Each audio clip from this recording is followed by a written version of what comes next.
Pleasure to be here with you this morning. And what I'm going to be doing today is talking about presenting a seminar or webinar that's a very condensed version of a lot of information we've been presenting in a 2-day EAP course for ASDSO and NRCS over the past several years. And it is very condensed and a lot of information to try to cover in 2 hours, but we'll try to go through it as best we can and hopefully answer some of your questions and provide you some useful information you can use in your practice. The webinar is structured to really answer 4 questions, starting with why EAPs are important, why emergency action plans are important, and what are the important components of an effective EAP.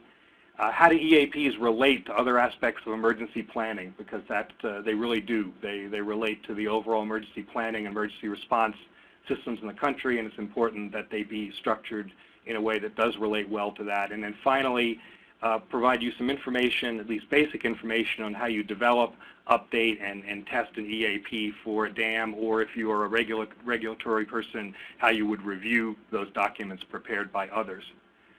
The outline of the webinar, we're going to talk a little bit about the importance of why you need EAPs, and then move right into EAP components and formats, what makes up an EAP, and briefly review a 10-step process to preparing an EAP. Then I'm going to talk about how it does relate to emergency management systems and some of the evolving practices in emergency management in the United States. And then go through a few examples very quickly of some elements of the EAP and talk a little bit about inundation and evacuation maps, which are an important component of an EAP.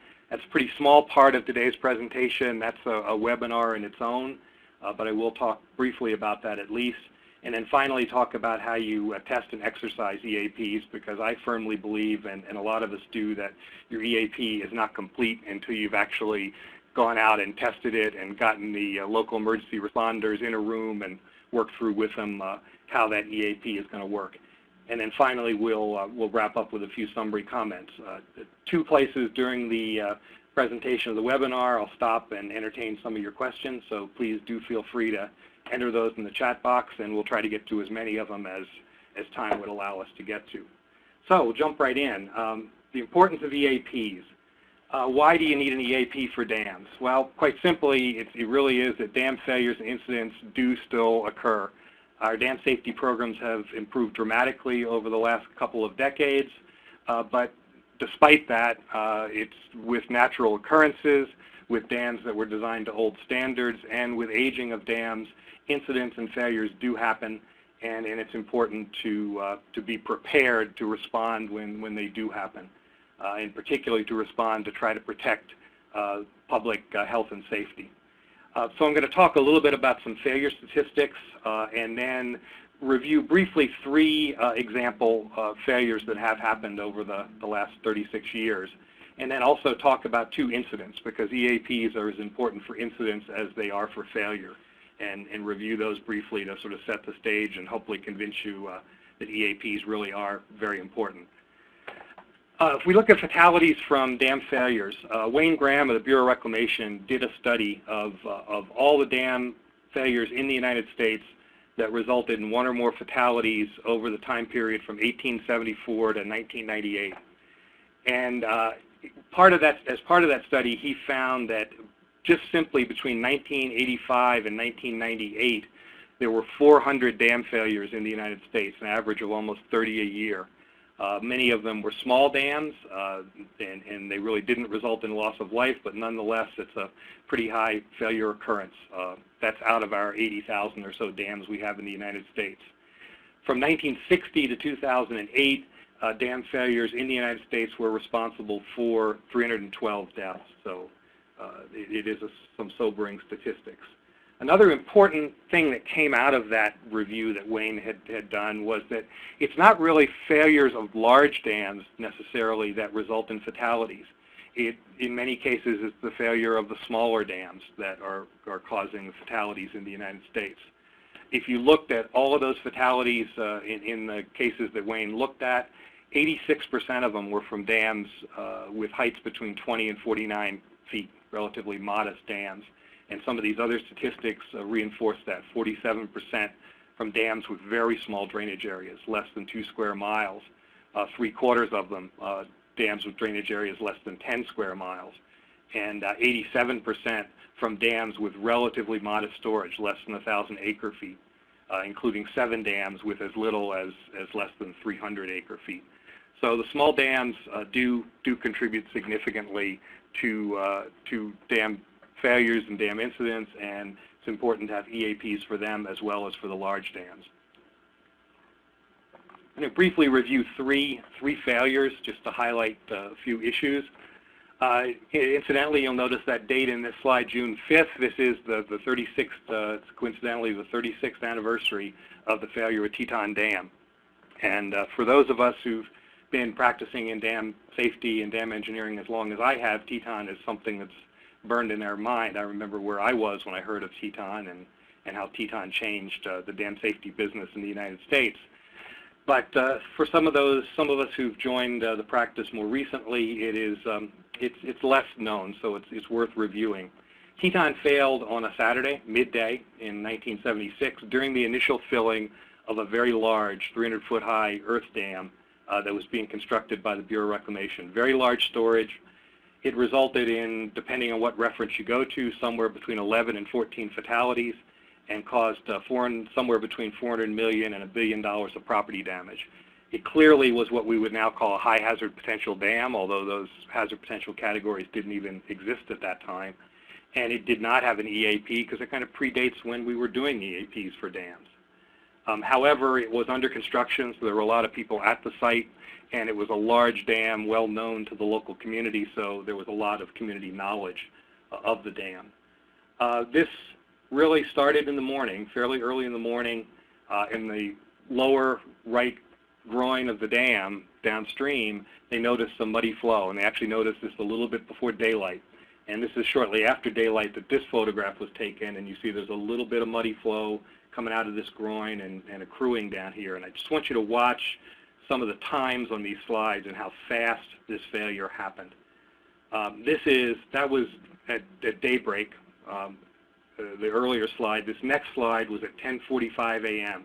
and you can see that little muddy area down at the toe had now worked its way all the way up the groin, heading up towards the crest of the dam.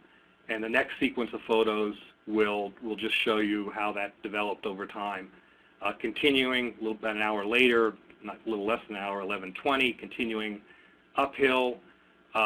The Bureau of Reclamation folks on site, the construction crews, tried to actually push some material in there to stop this developing failure. And as you see, what happened here is they lost the dozers into the hole. Here are the dozers, and here are the operators who barely got off of those dozers before they were lost into that developing breach. The breach continues up towards the crest. This is 11:30. Continuing further up. Now approaching the crest at about 11:30, where you get a companion hole developing up here to the main breach hole, and then it continues to move towards the crest, and just before noon it threatens to break the crest, and then finally does at 5 minutes before noon, and then the entire reservoir is released, and the water, that huge amount of water, flows downstream. So this is some of the effect. This is Rexburg, Idaho. One of the fatality rate in this dam failure, as I noted before, it's 11 to 14 people. That is in large part attributable to the fact that once the water got out of the main canyon, it spread out over this wide area, and the severity of the flooding was much reduced. Rexburg, Idaho again, and this of course did substantial damage at that time to the Bureau of Reclamation's reputation, and the Bureau has done much to substantially improve and recreate its dam safety program, and I think now has one of the better dam safety programs in the country, but it was disastrous for the organization at that time. Moving on to another somewhat more recent failure, this is the Tom Sauk Dam failure in Missouri. This is in 2005. You'll notice this failed early in the morning in December, and that time is very important because one of the areas downstream of this dam was a state park. That had this happened in the summertime when there would have been campers and recreationists in the state park, almost certainly there would have been fatalities out of this failure. In this case, fortunately, there were no fatalities, although there were near fatalities with the park manager and his family barely getting out in time before the floodwaters consumed them. About a 94-foot high dam, 4,300 acre-feet, released all of that water in less than 12 minutes to dramatic, fast failure. No fatalities, some injuries, and significant property damage. It was a high hazard potential dam under the jurisdiction of the Federal Energy Regulatory Commission, and I don't have time to go into the details of this failure, but if you read them, you'll find, at least in my opinion, it was a combination of a somewhat risky operation plan where this was a pump storage facility, and on a daily basis, water was filled in this reservoir to within a foot of the top of a parapet wall on the crest, and that combined with the failure of 2 monitoring systems resulted in water going over that parapet wall and washing the dam out. And just a few slides of that. This is the dam up here. It's a ring, essentially a ring dam sitting up on a hillside. Delivers water to a power plant down here as part of this pump storage facility. And this is the reservoir when it is completely full. And then this is the reservoir after it had failed. And you see that breach developed and released that water very quickly. Here's the dam sitting up on the hillside, and it just carved this very large scour. And then this area down here is the park area where the near fatalities occurred and where a lot of damage resulted. When these incidents occur, politicians do get involved, and that certainly can change your life. Here, the governor came out to see the impacts of that failure. Cars are moved about, trees broken. Here, a building was taken off of its foundation. The ground is scoured, and here's the sign from the Johnson Shut-In State Park. And as I said, again, things would have been much worse had this not occurred in winter and had it occurred in summer instead. This is the downstream dam that impounds the afterbay, and the water pretty much was retained, or the water went over that dam without much further damage downstream. The last one is a tragic case that occurred in 2006 in Hawaii, the Koloko Reservoir Dam failure. Again, happened early in the morning, 5:30 on a Tuesday morning. And this, unfortunately, did result in fatalities, 7 fatalities, some of them being children, I think 1 or 2 of them very, very young children. This was a dam that at the time was classified as a low hazard potential dam. It had not been reclassified after development had occurred downstream, and this failure occurred during a heavy rainfall. Very modest sized dam, 44-foot high, only 1,400 acre-feet of storage, yet its failure did kill 7 people. This is the dam, and the failure occurred right through there. There was what was believed to be a spillway over here that the owner apparently had filled in to provide some additional storage, and instead of water flowing out the spillway during the flood, it overtopped the dam and flowed out over here and failed the dam. Flowed downstream through several things, past another dam that did not fail, downstream further and further, and finally to these houses down near the ocean where the fatalities unfortunately did occur. This is the other dam that did not fail, as well as a highway down here that did not fail, but water flowed over top of, and then flows out to the ocean, and the fatalities occurred near the ocean in a set of houses that were located down here. And again, 5:30 in the morning, most people probably still in bed, and caught by this flood that no one expected. Again, politicians involved and the governor coming out. Last thing I want to review before moving on to beginning to talk about the specific components of EAPs and what you should have in them is a couple of incidents. And one of these incidents is an incident with a NRCS dam in Oklahoma, Sugar Creek L44, and it's shown. The dam is shown on this slide. The dam itself is right here.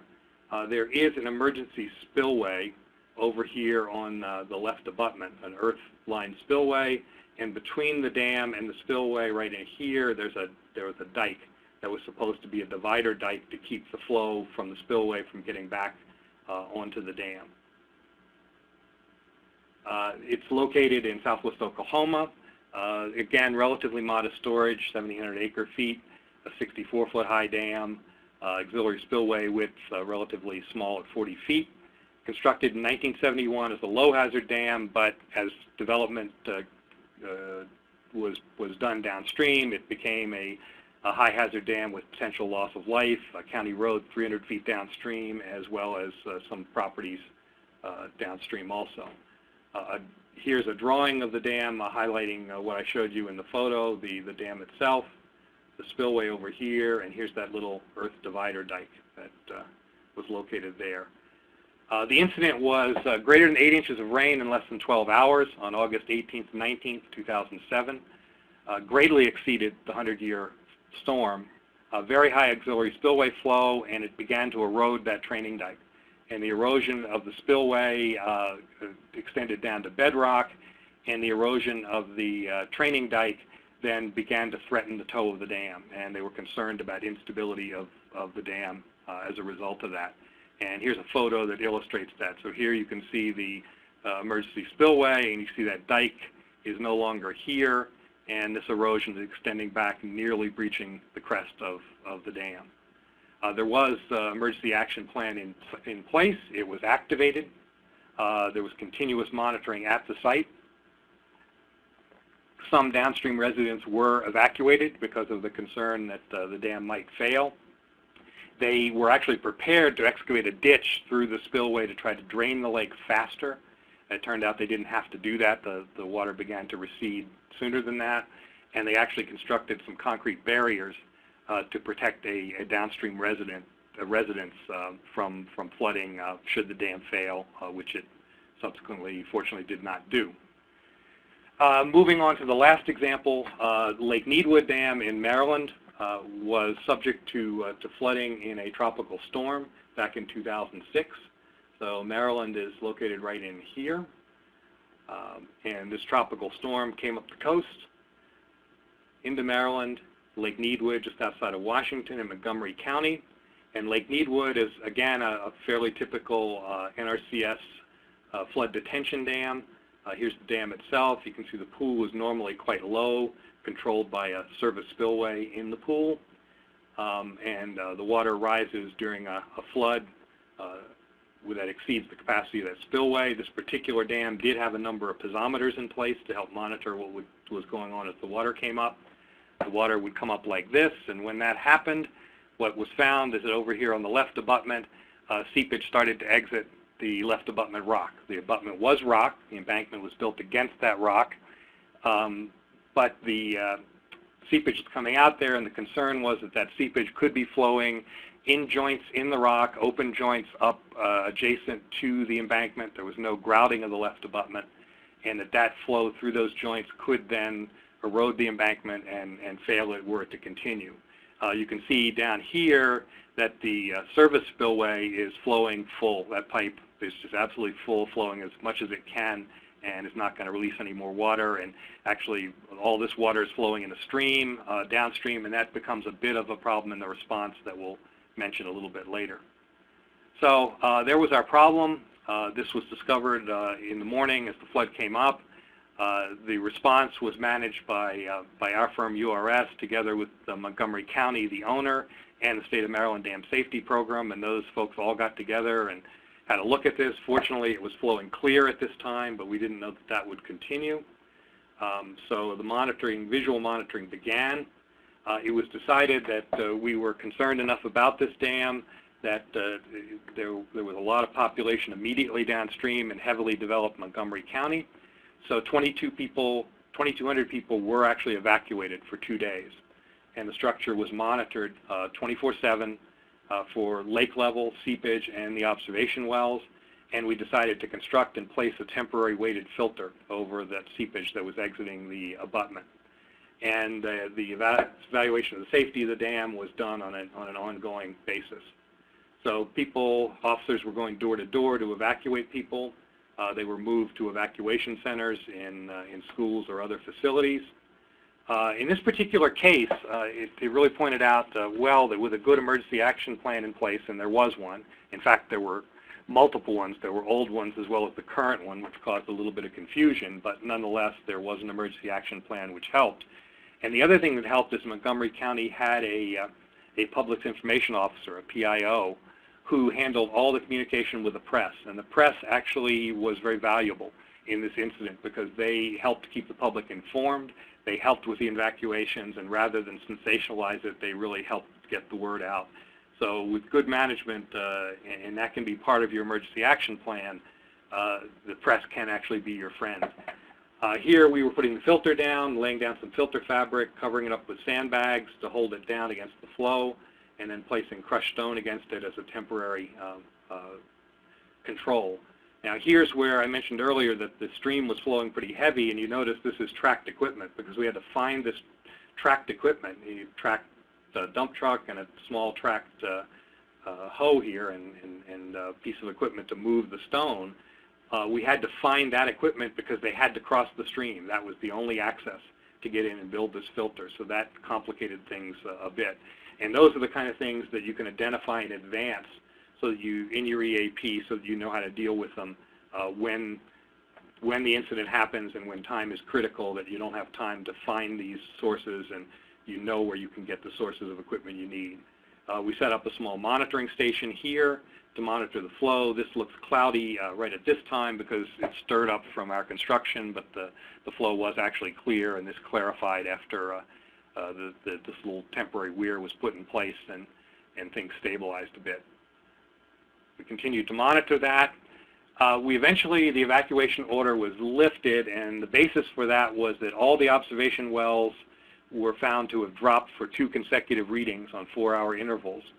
And what was concluded by the team was that this could be declared an out of imminent danger situation, but not necessarily an all clear. The abutment in the dam was still leaking. The lake was still 20 feet above normal. So the 24-hour monitoring continued, and the evacuees were advised to continue to monitor their local radio and TV and to be prepared to evacuate on short notice should the situation worsen. Lessons learned: it was very helpful having that EAP that helped guide the team that was in the field trying to make these decisions. The decision to evacuate was difficult to do because you are inconveniencing people, and it was hard to decide whether the situation was serious enough to do that, and that's always the case in those decisions. And the decision to terminate and let people come back was equally hard because were you satisfied that things were safe enough? Those decisions are hard, and the more information you can have in the EAP to help guide you on those decisions and have thought out that in advance, the better off you were. The teamwork was very effective in this case, and the media was helpful, as I mentioned, in getting the message out to the public. The other thing that was very helpful was that in this case we were able to mobilize materials and equipment easily, but if you include in an EAP sources where you can mobilize that, and if you're a government entity, perhaps even have contracts in place where you can get on an emergency basis people to come in and help, that helps, and it's good to include that in an EAP. The other thing to note is that the incident technically continued until repairs were made because we knew the dam had this potential flaw and potential risk, so that this really continued at a low-level emergency action plan incident, if you like, for a year and a half or so until repairs were designed and implemented. So that's the failures and the incidents I wanted to highlight, and hopefully that convinces you of the importance of having EAPs for particularly all high-hazard dams, but high and significant hazard dams, and perhaps even for some of the low-hazard ones where scope creep could perhaps have changed those into high-hazard dams that you don't even know is the case. Moving on to EAP components and formats. The purpose, first you need to think of what the purpose of an emergency action plan is. And like any document you're going to prepare, you need to have clearly in mind what the purpose is, why you're writing the document, how it's going to function, what it's going to do. And I'd suggest that the number one purpose for any EAP is to protect lives. In the event that a failure happens, to do everything you can to identify that as far in advance as you can, get people out of harm's way, and protect lives. That's number one and far away the primary purpose of an EAP. Additional purposes of that document are to provide an effective document that can be used by non-technical staff in many cases.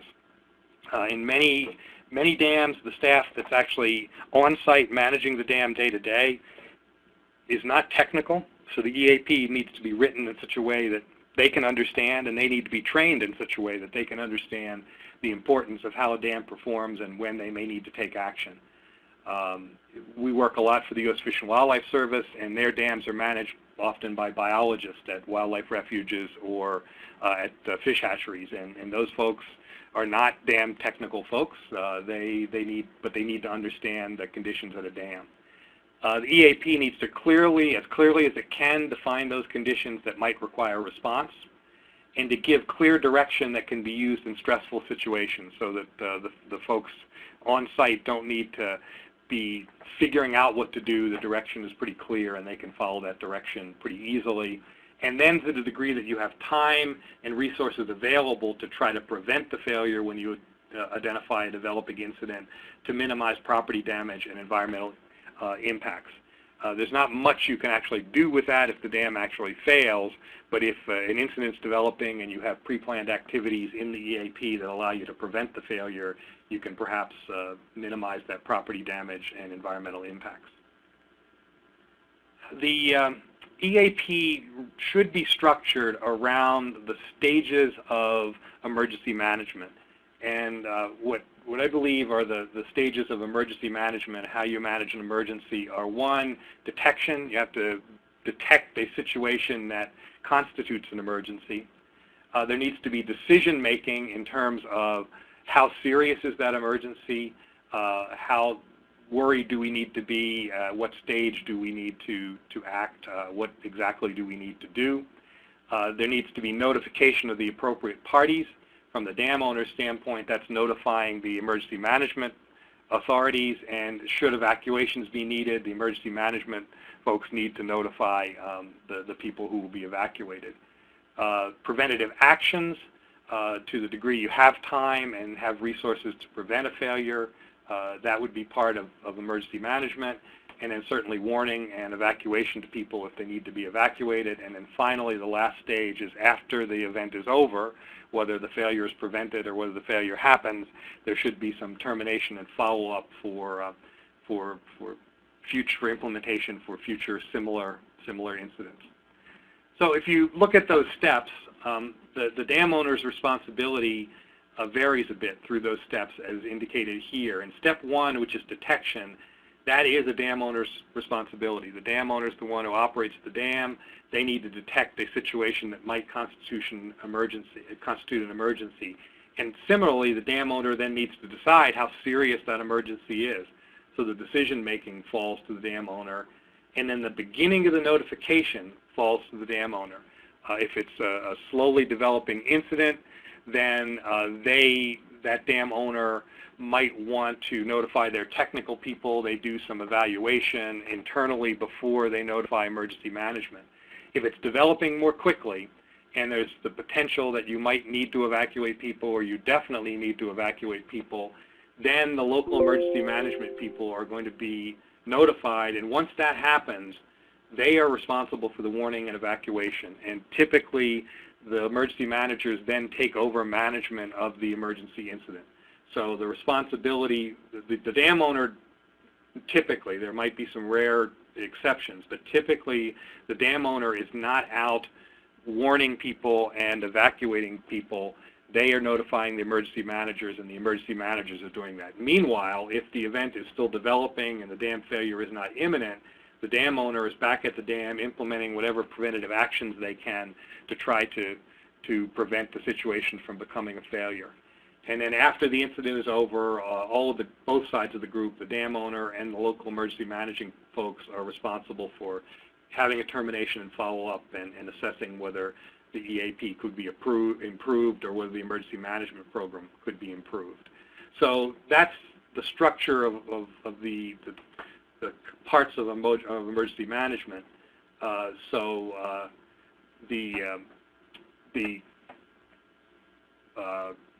it's important that the EAP be structured around that. Now, as far as the formats for EAPs, they're going to vary from state to state. Some states have specific formats for an owner to use. Some states leave that a little bit more to your own discretion. The FERC, the Federal Energy Regulatory Commission, has requirements for non-federal hydropower dams, and they have pretty specific requirements. A number of the self-regulated federal agencies, the Bureau of Reclamation, the Corps of Engineers, have their own requirements, and then the NRCS has a format that it's developed for its dams, which typically fall under state jurisdiction. Just as a brief bit of information, as of 2010, the states shown in green, all of these states had some form of EAP requirements.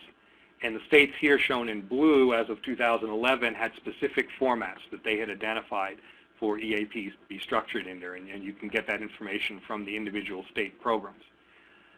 Any EAP really should include 6 basic elements, and these were first identified in a document called FEMA 64, which is the federal guidance on EAP formats, and it's currently being revised.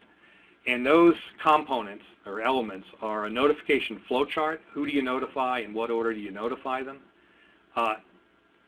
Some guidance for emergency detection, what constitutes an emergency, evaluating how serious that emergency is, and classifying it. And typically, those are classified into level 1, 2, and 3 emergencies, where a level 1 would be a slowly developing situation, something abnormal, but not really threatening the safety of the dam yet, that might be an internal evaluated further. A level 2 would be something that is developing more rapidly but is not yet threatening the safety of the dam, but does require a more serious effort and does require at least notifying the emergency responders that there is an incident, it could develop into a failure, and evacuations might be needed. That's a level 2. And then finally, level 3 is when failure would be imminent. And in that case, you immediately notify the emergency action personnel and have the evacuations initiated. The EAP also needs to identify the responsibilities of the various parties, the owner, the owner's technical advisors, the emergency responders, and others who might be involved. Preparedness is guidance in what to do to try to prevent the failure from developing if it's discovered early enough. Inundation maps are what identify what would be flooded should the dam fail and identify who should be evacuated. And then appendices that support all of the rest of the EAP. And one important appendix that I think should be in an EAP is a list of resources that could be used for the preventative action. Places where you could get sand and gravel, places where you could get construction equipment, those kinds of resources that could be very, very helpful. So those are the components, and they are structured in different formats. The FEMA 64 had a particular format, FERC has its format, as do some of the federal agencies, and this NRCS format, which was developed together with ASDSO.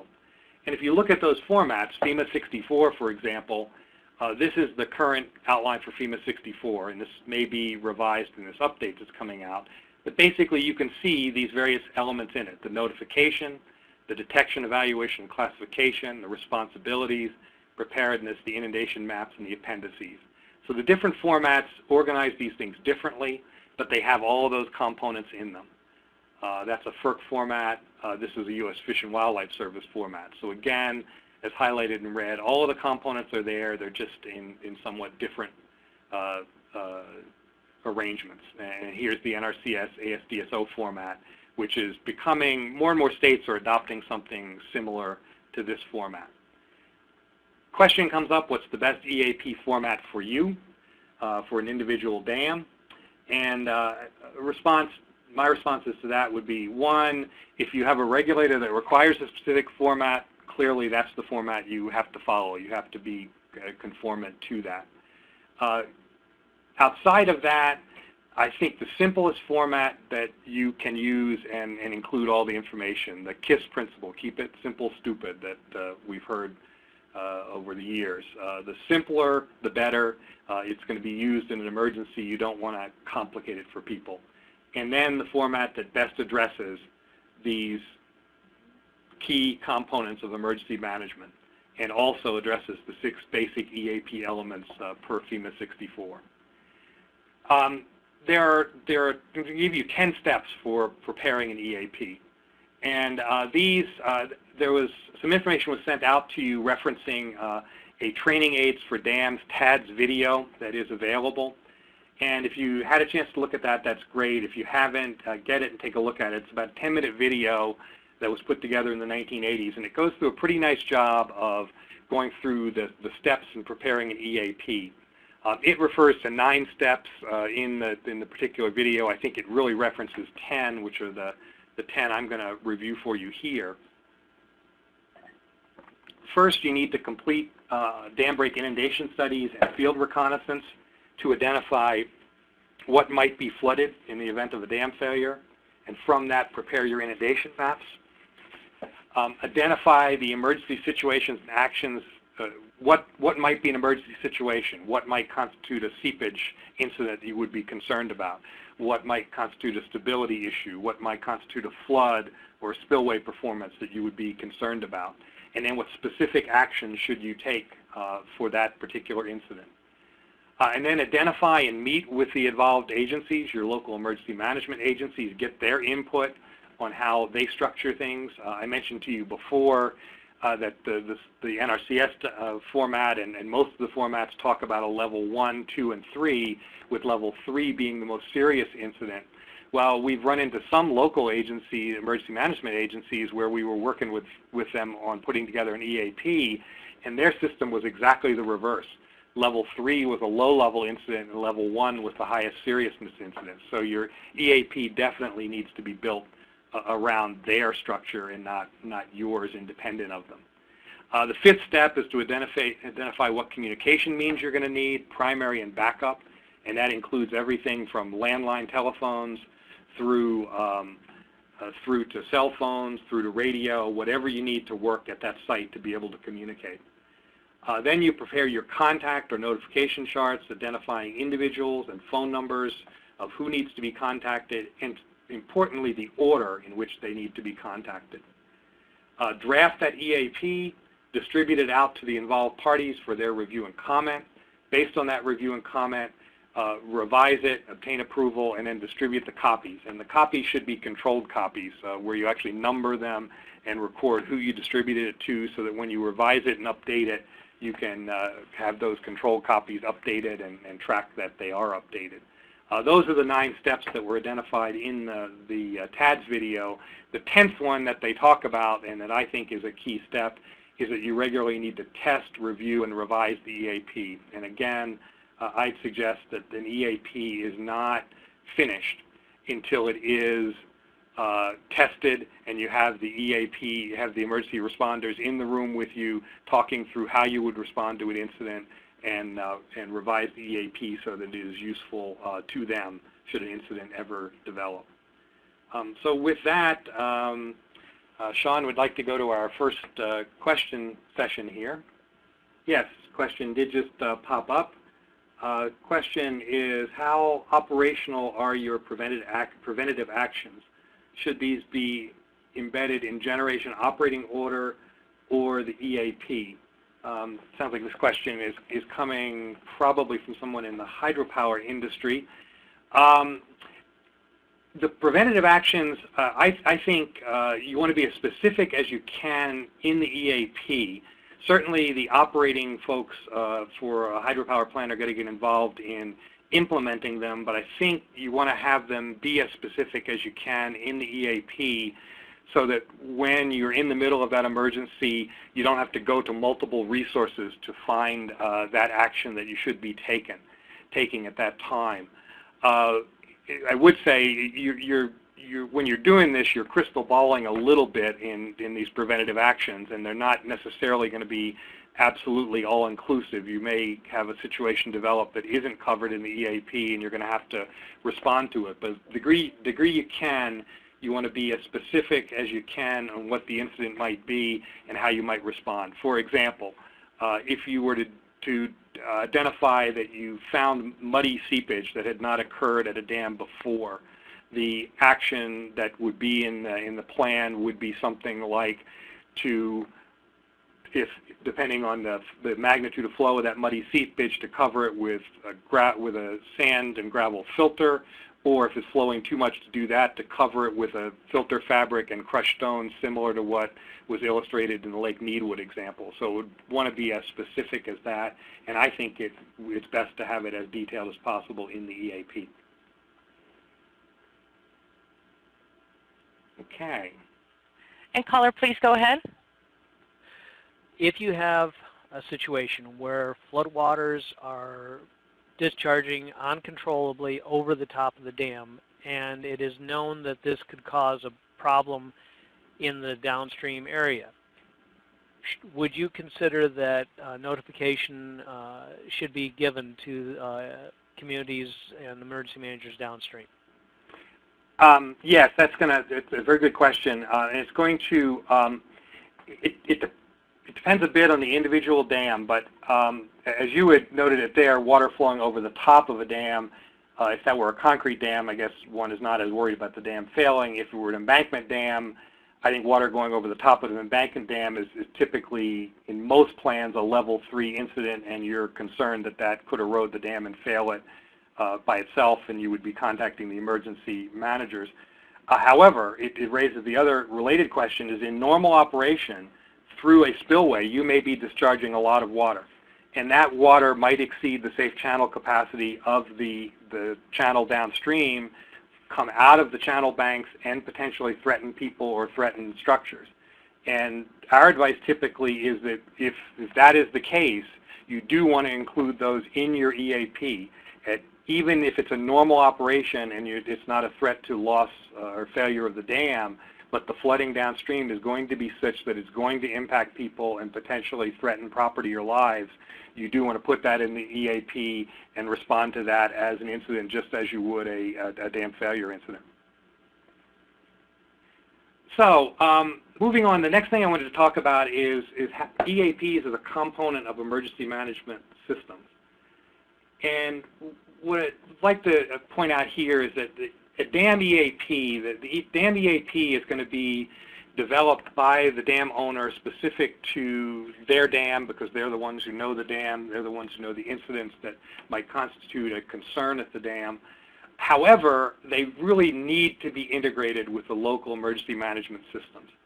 The local emergency managers must be involved, and your EAP needs to be consistent with their practices, and they may even sort of take your EAP and fold it in one way or another into their program. The other thing that we find is those local emergency management practices vary across the country. Different counties, different jurisdictions have different procedures that they follow. So you have to get those local folks involved and tailor things to work with them. More and more, we're seeing all hazard emergency management plans being developed to have a single unified response to emergencies for all types of emergencies: forest fires, natural stream floods, gas line explosions, and dam failures just becomes a part, earthquakes, dam failures just becomes a part of that all hazard plan. So it's just very important to get those local EMs involved. The local EMs, we find, sometimes will take the information in an owner's emergency action plan and develop what they call an annex or a supplement to their all-hazard plan that identifies their responses to that. It might not be including your whole EAP, but making reference to it and dovetailing with it. So it's real important to get those local EMs involved. And a couple of things that you, depending on the jurisdiction that you're working in, a couple of things you may run into are the Incident Command System, the ICS, and the National Incident Management System, or NIMS. They're two emergency management components that are finding increasing use in the U.S. We're seeing increasing use of them, and you may find them as you start to work with your local emergency managers. So I don't have time to talk extensively about them, but I did want to at least talk briefly about them here and give you a little background information on them. So, Incident Command System, if you haven't run into it, it's a standardized on-scene all-hazard incident management concept that its intent is to allow multiple agencies to meld into a common management structure for an incident. It's intended to provide logistical and administrative support to operational staff that have to respond to an incident. It's intended to be flexible so it can shrink and grow to meet incidents of any particular type. And the thought is that it's cost effective because it avoids duplication of effort. Why was it developed? In the late 1970s, ICS began to be developed, and it was in response to several devastating fires in California. And they did some studies of the responses to those incidents, and they identified that poor response was mainly due to inadequate management, lack of clear accountability, poor communications, lack of systematic planning, inflexible management practices, and poor integration of interagency requirements. So to address that, they developed this ICS system. Why is it important to dam safety professionals? During a dam safety incident, the dam engineers may be asked to function within the ICS framework under the command of others. Once you contact the emergency managers and get them involved, they, in many cases, will at that time decide to set up an incident command center, and they will then be managing the incident, and you will be, as a dam owner and dam safety professional supporting an owner, working with them within that ICS framework. In the framework of ICS, an incident is an occurrence either caused by humans or natural phenomena that requires response to prevent or minimize loss of life or damage to property and or the environment. So dam incidents, dam failures fall within that, but it's a very broad range of things. A few examples of incidents that are covered, including dam failure emergencies. Some common terminology within ICS you have organizational functions in the ICS system, resource descriptions, incident facilities, and position titles such as officer, chief, director. It's a very organized sort of system, and the more sophisticated emergency managers are doing this. Within ICS, every incident must have an incident action plan, so the EAP that you develop would feed into the emergency managers to develop their incident action plans for dam safety incidents or dam failures. And the incident action plans must include what do you want to do, who's responsible for doing it, how do we communicate with each other, and what's the procedure if someone's injured. Some of those we talked about earlier as parts of an EAP, but they now go into this bigger all hazards incident command system. ICS facilities, in ICS there will be an incident command post set up. It might be a vehicle, a tent, a trailer, or a building where the incident commander oversees all the operations. With a dam incident or potential dam failure, one of the concerns here would be you would like to have that incident command post set up somewhere where it is out of the floodway, out of the potential risk of being flooded during the failure of the dam or the spillway discharge, if that's an incident. There are staging areas identified where resources would be kept and waiting for assignment. Base areas would be identified for resources where they're based, and there might even be camps or temporary locations. We certainly see those in response to forest fires. It might not be quite as applicable to a dam safety incident, although in flooding incidents it certainly could be. For some of the larger rivers, those flooding incidents could go on for days. In resource management within ICS, resources are categorized two ways: tactical, and they are potentially available for operation, and depending on what they're doing, if they're out working in the field, they're assigned. If they are not assigned to a current task, but they are ready and available, they are listed as available, and if they are out of service for rest or for mechanical problems or something, they're noted as out of service. And then there are support resources that are required. For example, you might need food provided, communications resources, and vehicles to move people. So all of this gets covered within ICS. It requires a chain of command, and that chain of command can be done in one of two ways: a single command, which is a single incident commander who has the complete responsibility for managing the incident, or it could be a unified command where responding agencies with responsibility share the management of the incident. Again, these are all things that the local emergency managers will figure out, but you may need to know where you fit within them.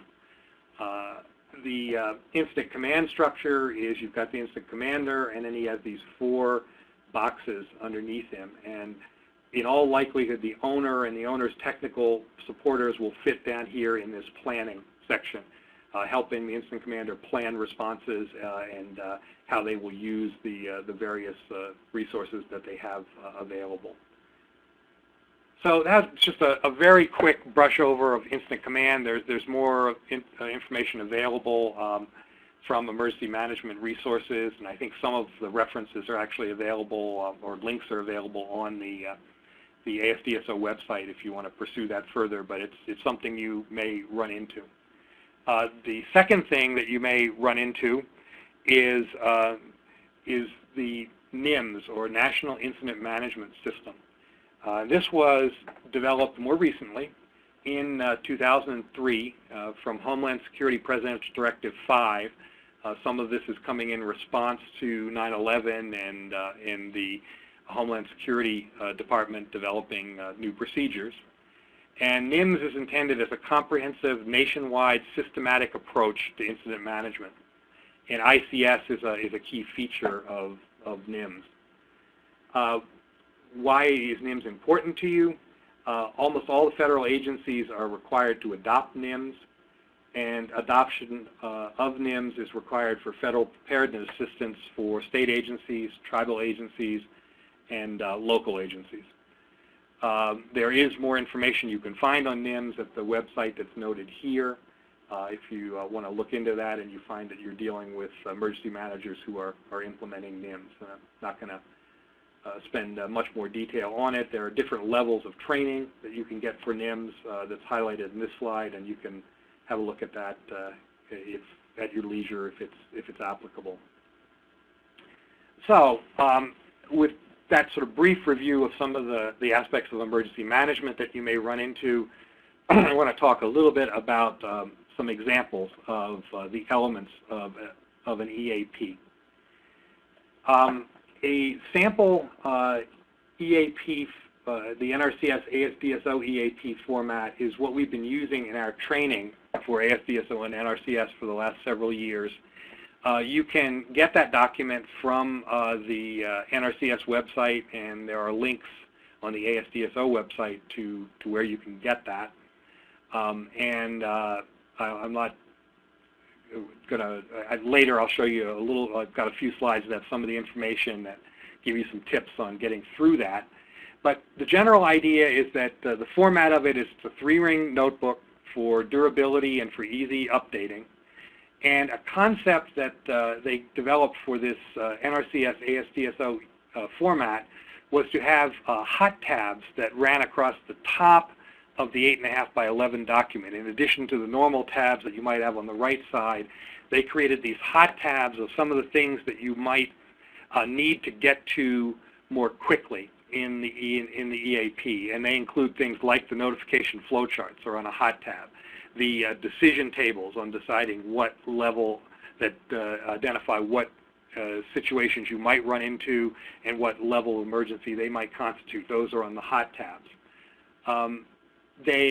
The format does include some basic dam information as a header on each page, so you're clear you've got the correct pages in the EAP. Pages are numbered consecutively, maps need to be clear, and it's document controlled. There is a fillable format of this EAP, NRCS EAP format available, and I'll point you in a little bit where you can find that. The fillable format idea is it's in Word, and it's set up so that if you enter the dam name one place, it populates it everywhere in the plan that dam name should show up, and there are a number of features like that that make it easier to develop the EAP. Some key parts of it are a cover page, an EAP overview, guidance tables, notification flowcharts, and inundation maps, and I'll briefly review all of those from that NRCS example.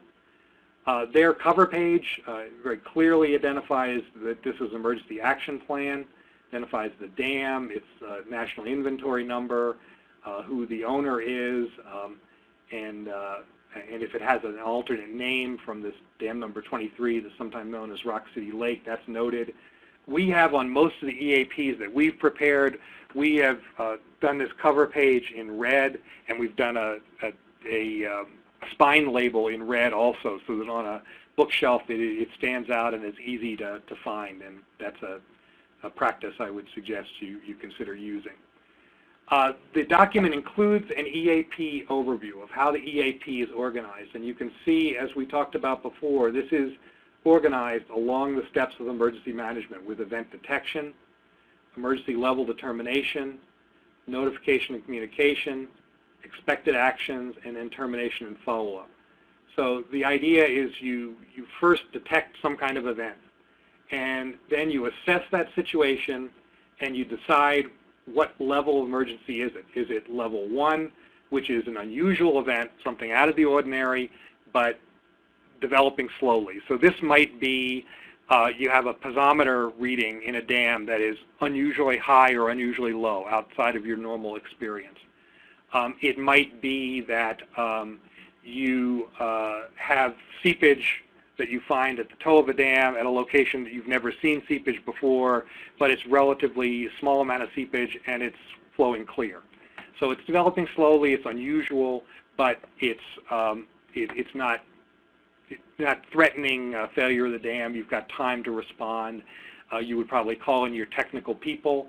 There would be a specific notification flow chart for that level incident with who you would contact and in what order you would contact them.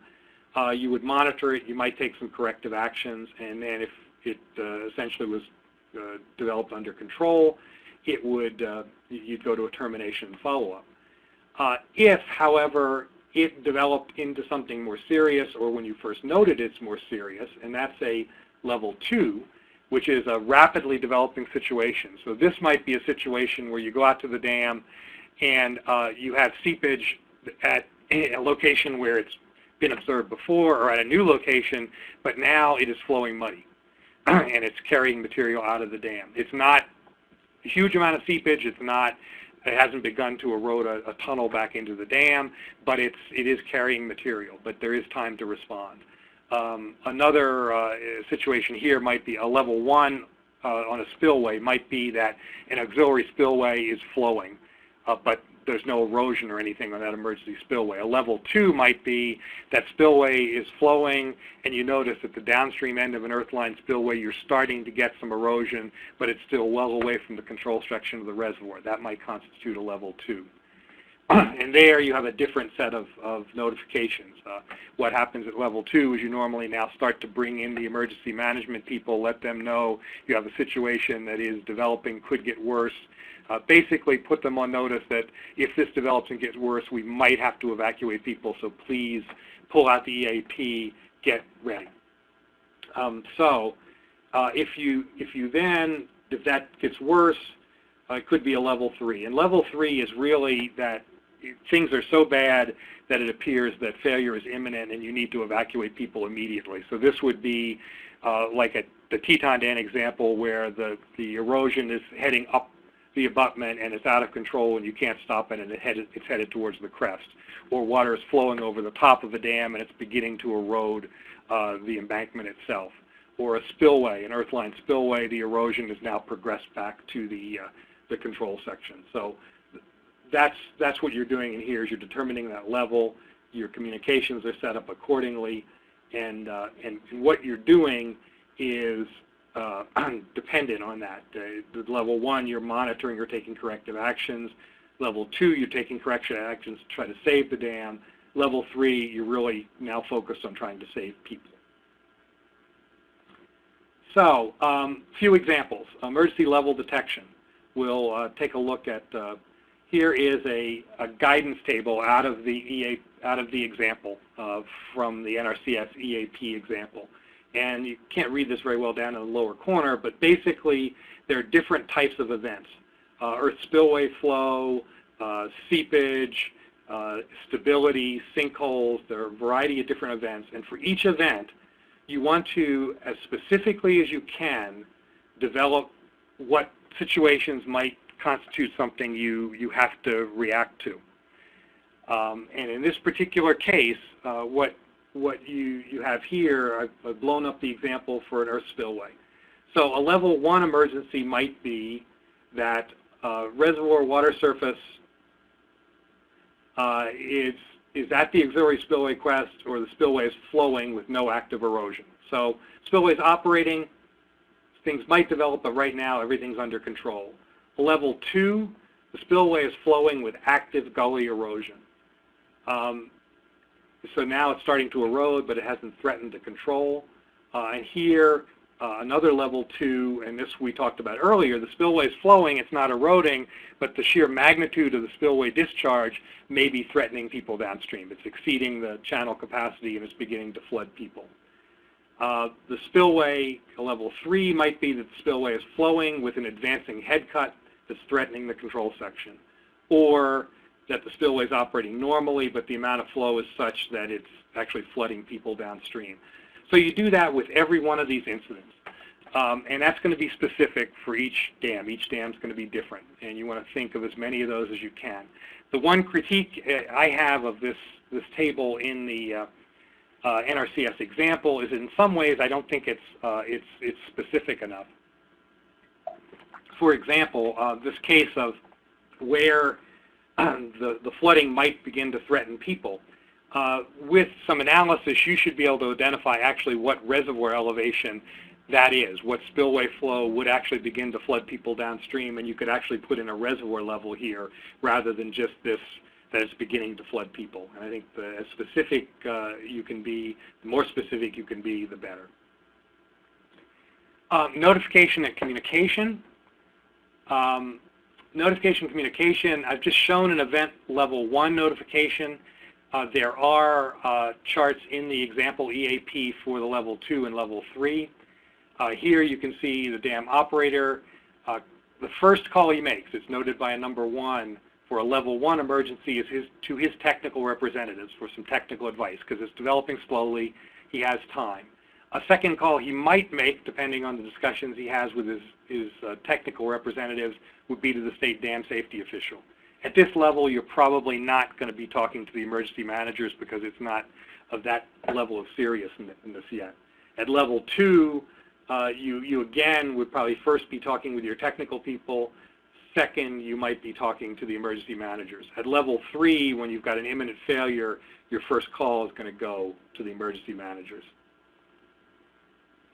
Inundation map example, and one thing I will note, I'm going to talk about it in a few minutes, this example that the NRCS has says this is an evacuation map. Their example is not an evacuation map, and I'll highlight that difference later. But here you can see what they have is they have the dam is here, and they've basically just shown where a dam failure flood, what it would inundate, and they've identified a number of structures and roads that it would inundate. And this is important that a map like this be part of an EAP.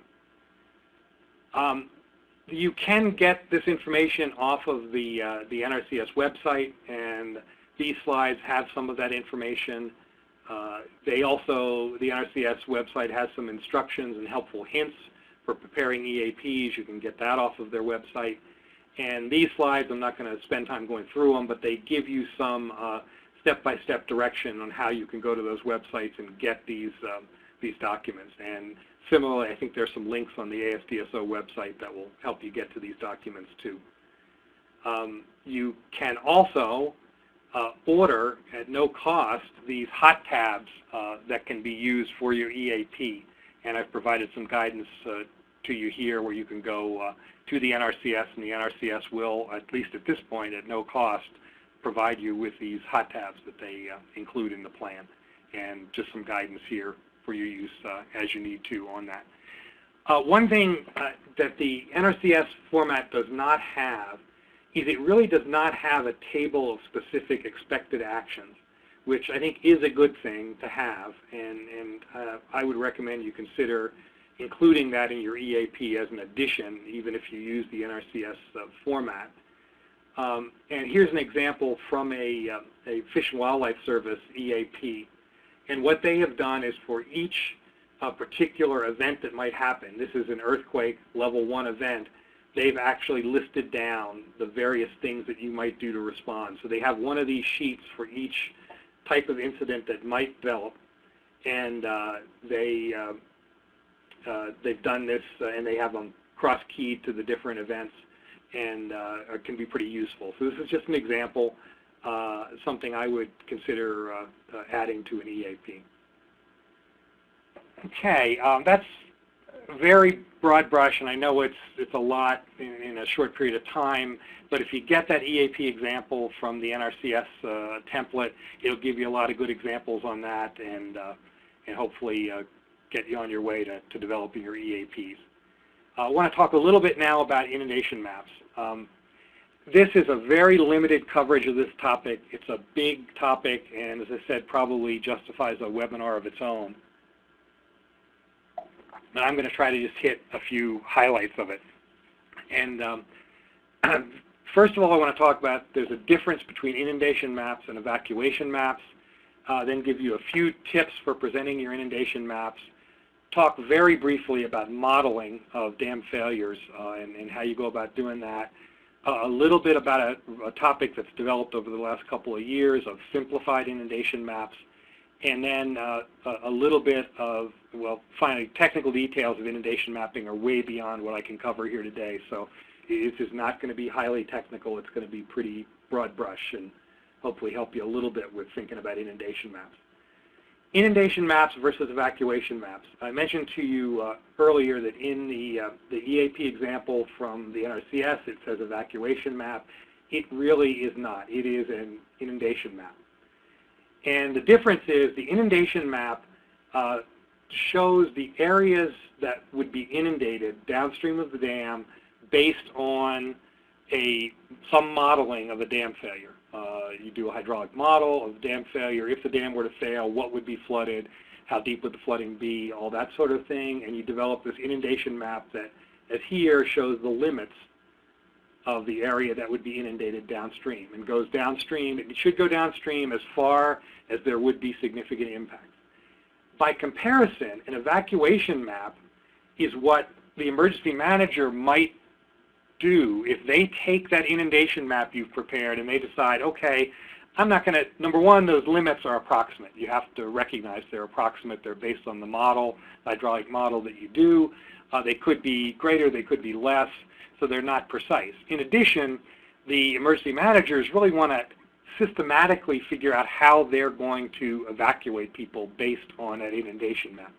So they might take an inundation map, and that inundation map might not cover all of this thing that's called Area 1, but the emergency manager is going to say, if we have to evacuate people, we're going to evacuate everybody in this Area 1. And that might be dictated by reverse 911 systems that they have set up. It might be dictated by roads. It might be dictated by a number of things, but they basically say, we're going to evacuate everybody within those boundaries. And the boundaries might be constructed using roads, which are a lot easier than these inundation limits shown on the map. And similarly, they might have another area too. And they might have a different evacuation responsibility here. The sheriff might be responsible for evacuating people in Area 2, and maybe the highway patrol is brought in as a resource to help evacuate people in Area 1, depending on the resources.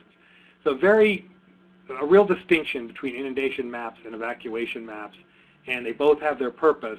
This one is defining what gets flooded, and then this one is taking that and deciding, if that gets flooded, who do I evacuate? What area do I evacuate?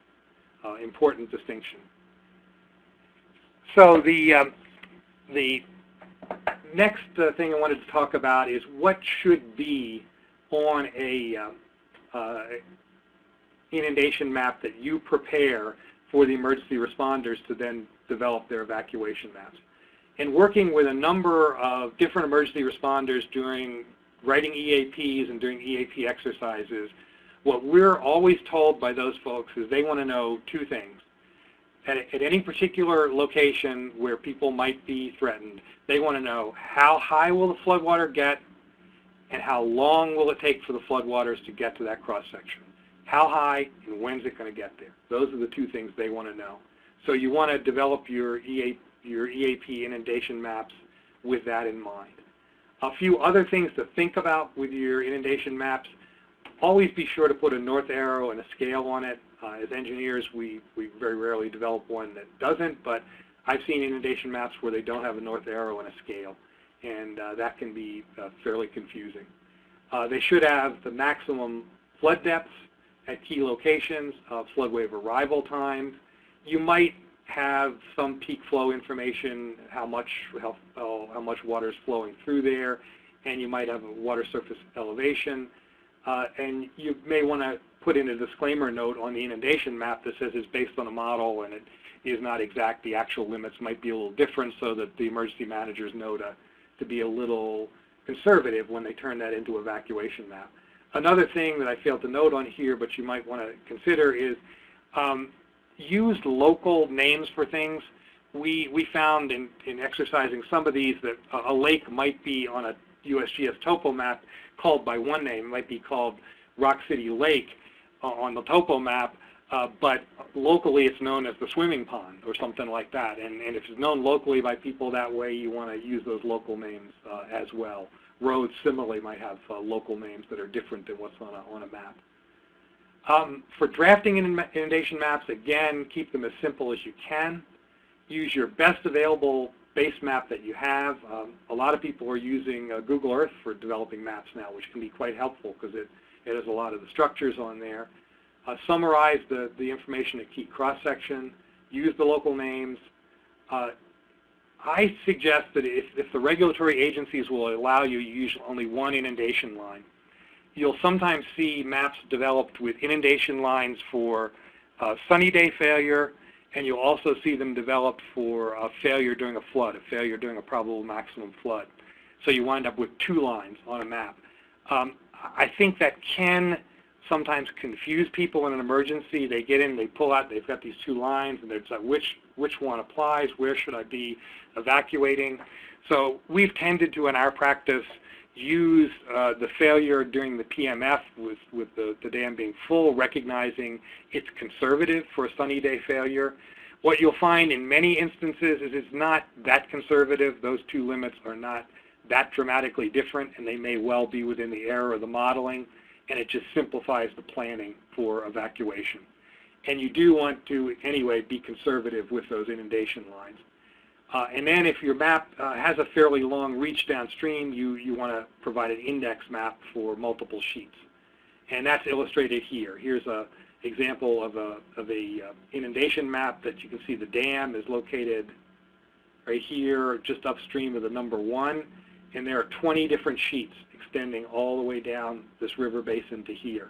So you would have an index map to these different sheets, and then when you go to those different sheets, you'd know where you are along that indexing.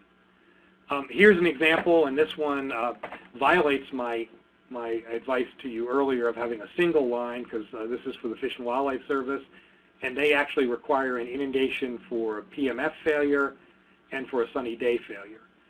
So this one has 2. But what I'd point out to you is, although these lines are different in places, they're often not different in terms of where they inundate roads or where they inundate people. So if you use this one for your planning purposes of the PMF failure, it works pretty well. And you notice that at key locations, they have called out things like flood depth, arrival time, the key sort of stuff the emergency manager might want to see. So just an example. There are many different ways to skin that cat. A few words about modeling.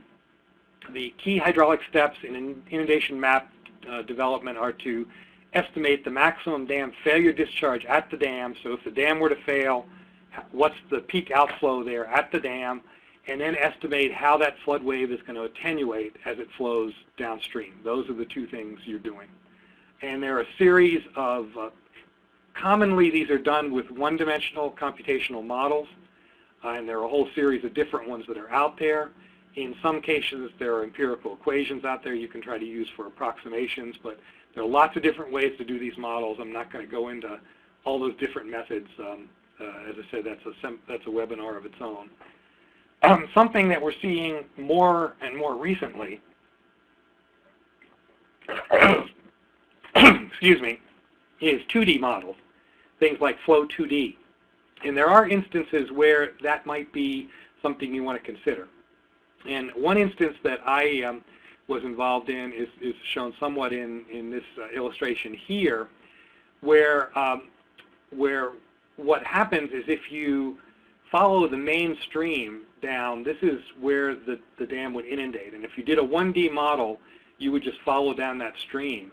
But what happens is there's an old channel in this area, so that there's actually a lower spot right here, so that when you come down the main stream to this point, some of the water continues down the main stream, but some of it flows out this secondary area. So the 2D model actually picks this up, and what you find is that because some of this water flows down here, the flooding through this reach is not quite as severe as it would be in a 1D model. And there are cases where the 2D models can be very helpful. So you need to be aware of it. Most cases, it's not necessary, but there might be some cases where it might be helpful.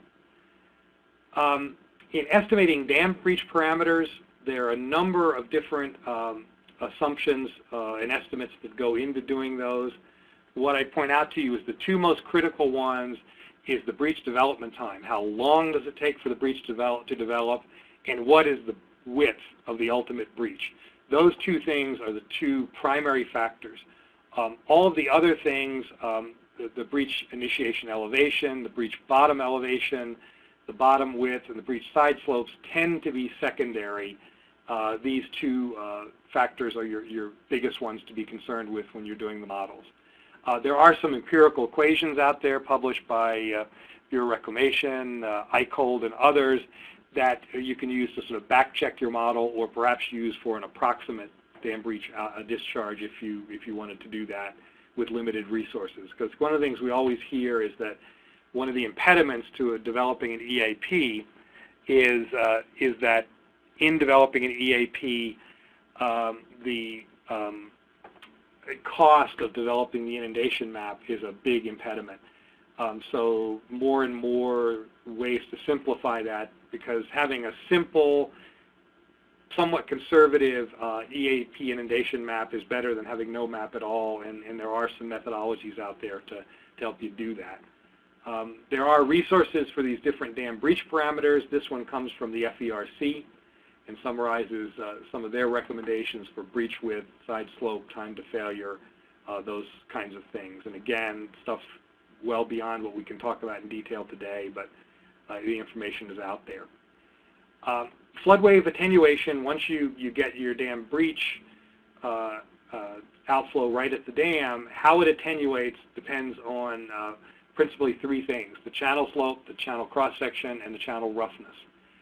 And understanding the downstream channel flow, you can model this unsteady or steady. There are lots of different ways to model it, and there are references out there for doing that. But these three things are going to go into all of these models and dictate how much the flow might attenuate as it goes downstream.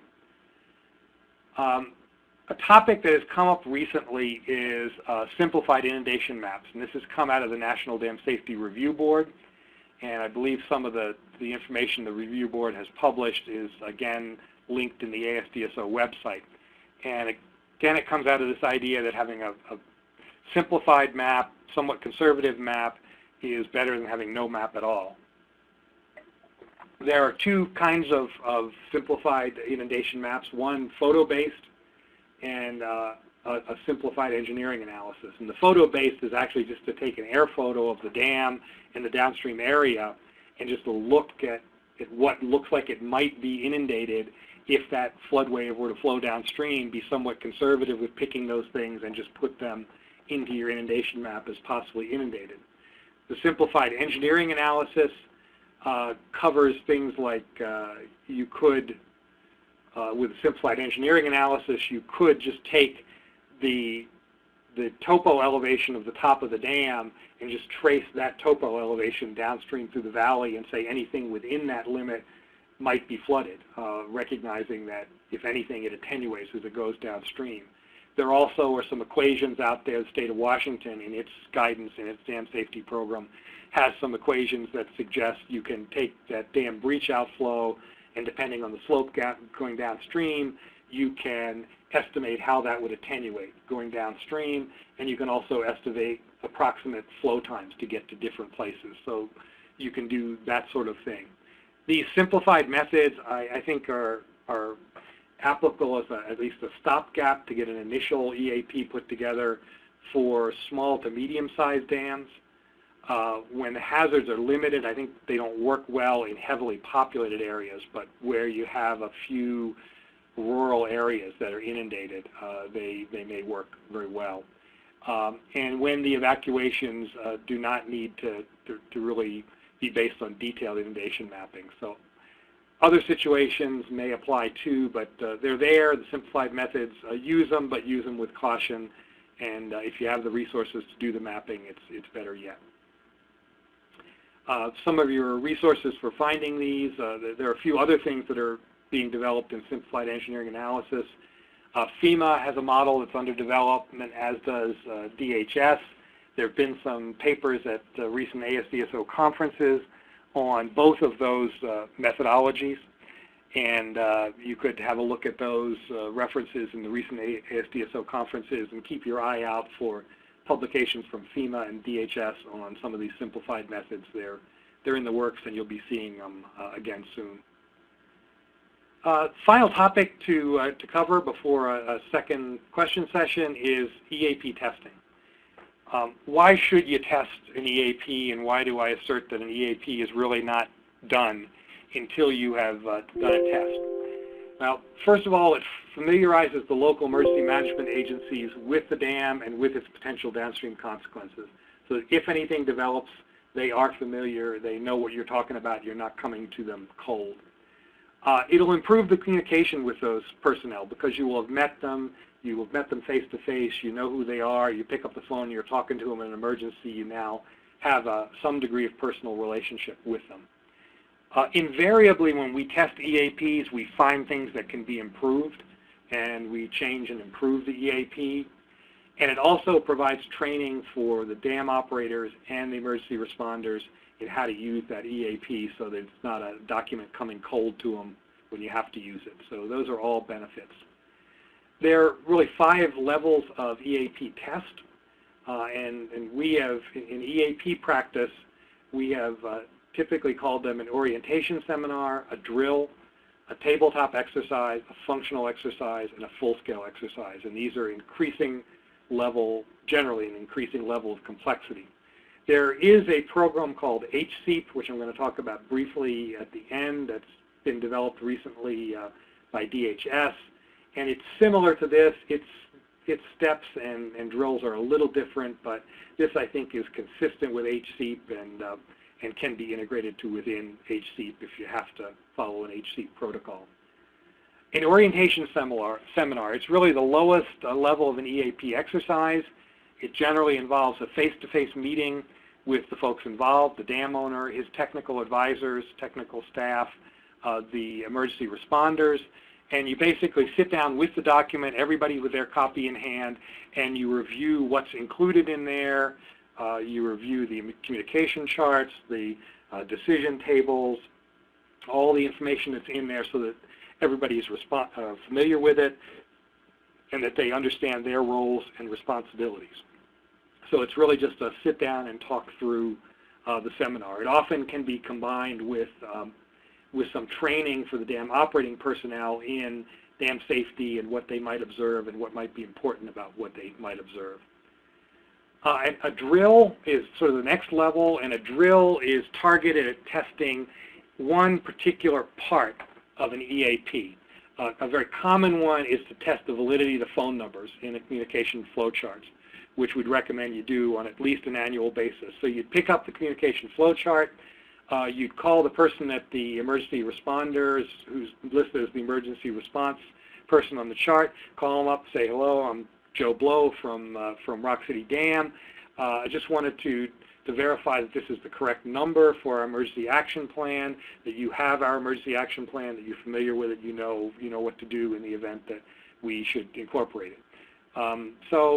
Drills often are conducted after an orientation seminar as a follow-up, just to be sure that those numbers are correct, or you could drill some other part of the program if you wanted. You could call the dam owner and say, look, if you were to observe this new seepage at this location out of the dam, what would you do? So you could basically, in that case, you're drilling the decision table. So that's that level of exercise. The next one is the tabletop. And the tabletop is an informal meeting of the dam owner and state and local emergency officials.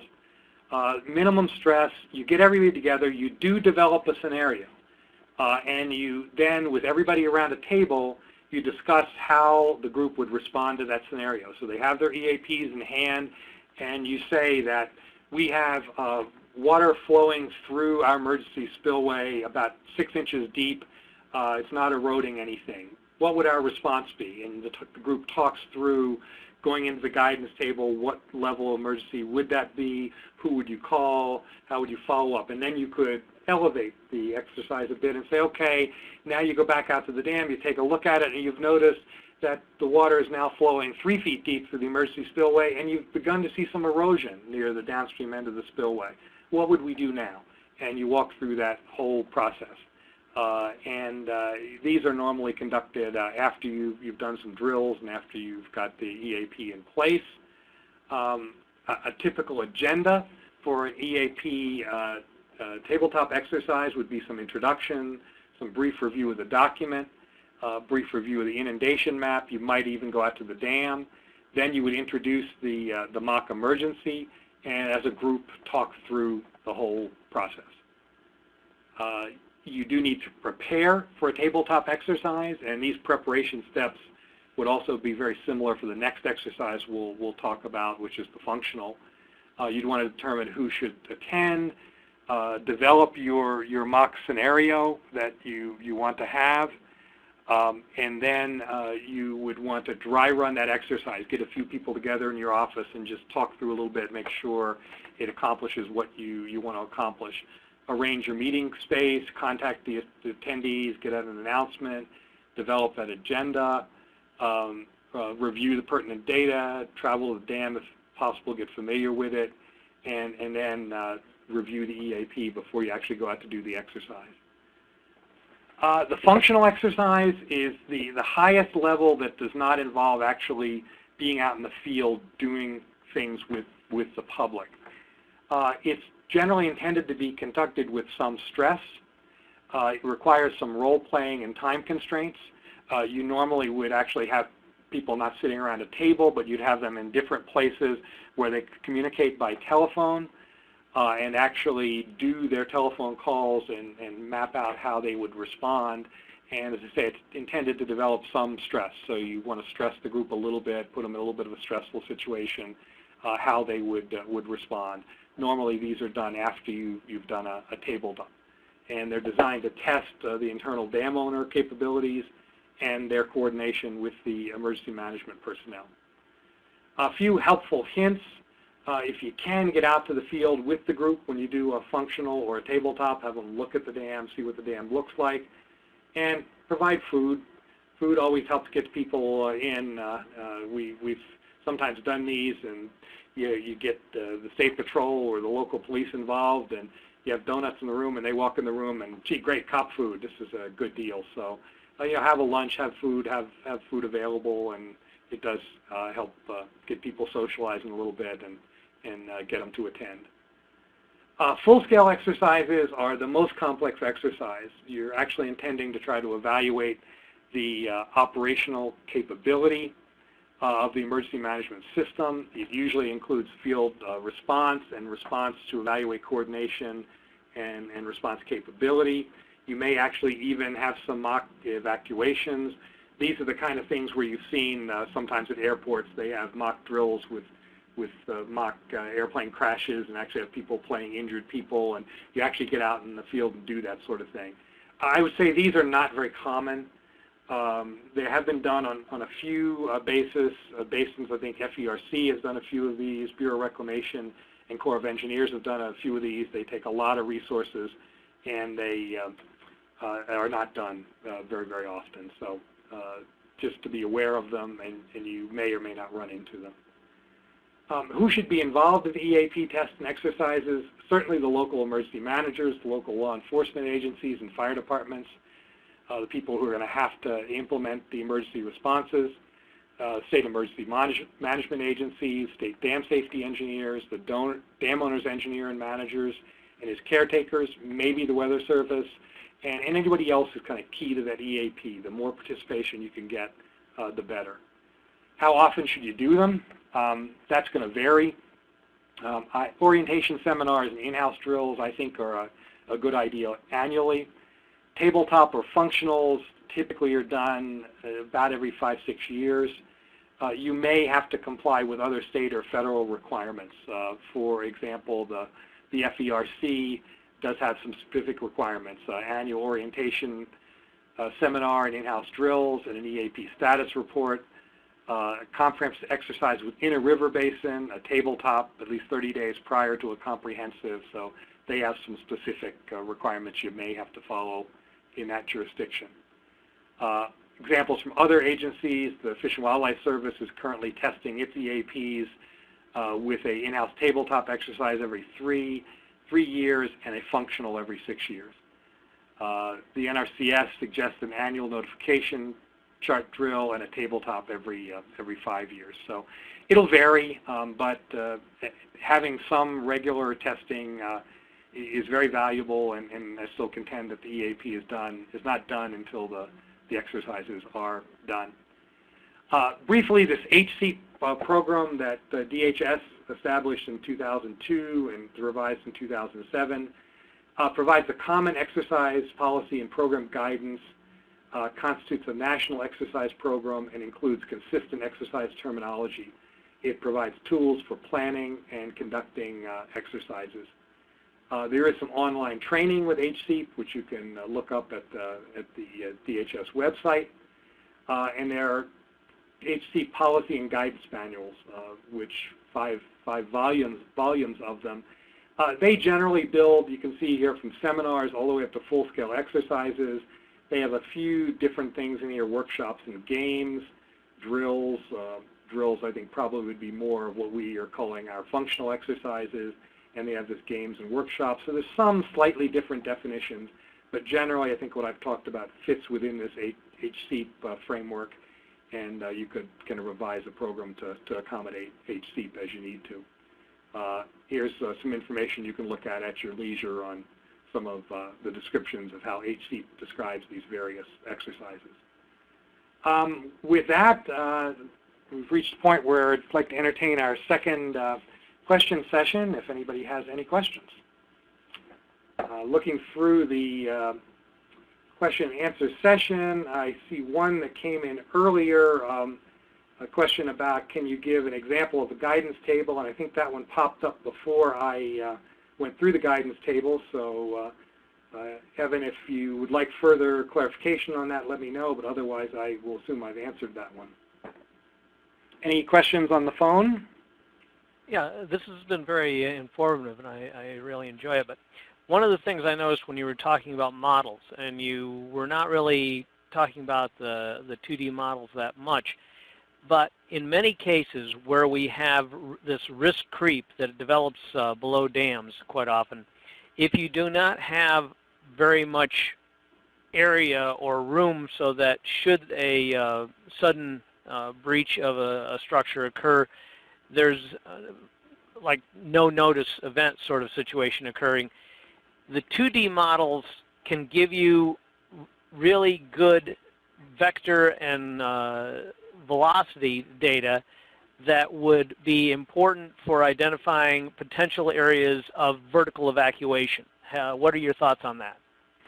A very good point, and I don't want to short sell 2D models. I think they can be very valuable. They can be very helpful. At this point, they are sometimes outside the reach of the resources of some of the dam owners have right now. but they're getting better and better, and they're getting easier and easier, and I think we will see more and more use of them.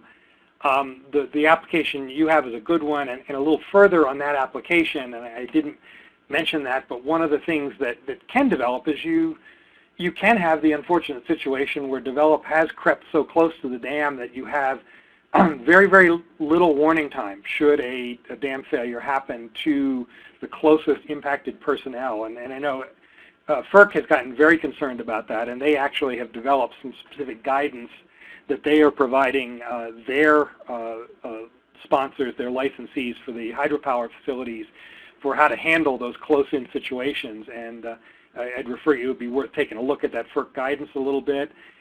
There may even be things that you want to incorporate into warning those kind of folks, things like weather alert radios, that you can get an immediate weather alert radio communication out to the people and install those in the residences of people who are located very, very close to the dam. So when you have that very, very short dam failure time frame, and very short is certainly anything under about an hour of warning you think you might have, and very short would be certainly anything under 30 minutes. When you have those circumstances, I think it's worth taking a look at some other things you might do. And modeling might help you in knowing exactly how much the threat is, and then there are other warning systems out there that you might want to consider.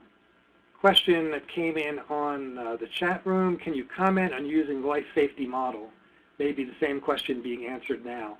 I think, yeah, in some ways it is. The life safety models they're more and more being used in risk analysis for estimating the magnitude of life loss you might have should you have a dam failure, more so than in the inundation and emergency response area. But I can see they may provide some information that might be helpful in emergency response in assessing the severity of the flooding and the ease of vertical evacuation. By vertical evacuation, we're talking about if you have a residence that's perhaps 2-3 stories high, and the flooding really is going to be not threaten that structure, but be enough that it'll be up on the foundation of the first floor. People might be safe just by going to the second floor and waiting out the flood. Or another vertical evacuation might be to get out of the house and up a nearby hill if the flooding is relatively modest to allow you to do that. I don't see anything else in the chat room, so the last thing I have for you, and it looks like we will wrap up maybe just a little bit early, which probably is okay, is put together a few slides just for a brief wrap-up to try to hit some of the highlights of what I hope I conveyed to you in the last hour and 45 minutes. First of all, going back to where we started with, after reviewing a few dam failure and incident cases, what's the purpose of the EAP? And by far and away, the number one purpose is to try to protect lives in the unfortunate and unlikely event that we have a dam failure. Beyond that, it's really to provide a document that can be used by particularly non-technical staff to help them respond in stressful conditions without having to really think about all the alternatives. I've thought about a lot of those ahead of time and provide them some good guidance, and to clearly define the conditions under which they should be responding. And then to the degree we have time to prevent the failure of the dam, to take those actions to reduce property damage and environmental impacts. The EAP should be framed around the key steps in managing an emergency, which are detection, decision-making, notification, preventative actions if you have time, warning and evacuation if it appears that there's a reasonable likelihood that people will be flooded and be at risk, and then importantly, if you ever do put the EAP into action, have some termination and follow-up, evaluate how it worked. If the incident didn't lead to a failure, evaluate how it worked and how you might improve it. If it did lead to a failure, evaluate how other EAPs might be improved to serve in those circumstances. The 6 basic elements of an EAP as delineated in FEMA 64 should be included in any EAP format you use. The notification flowchart being very important, this whole process of how do you detect, evaluate, and classify.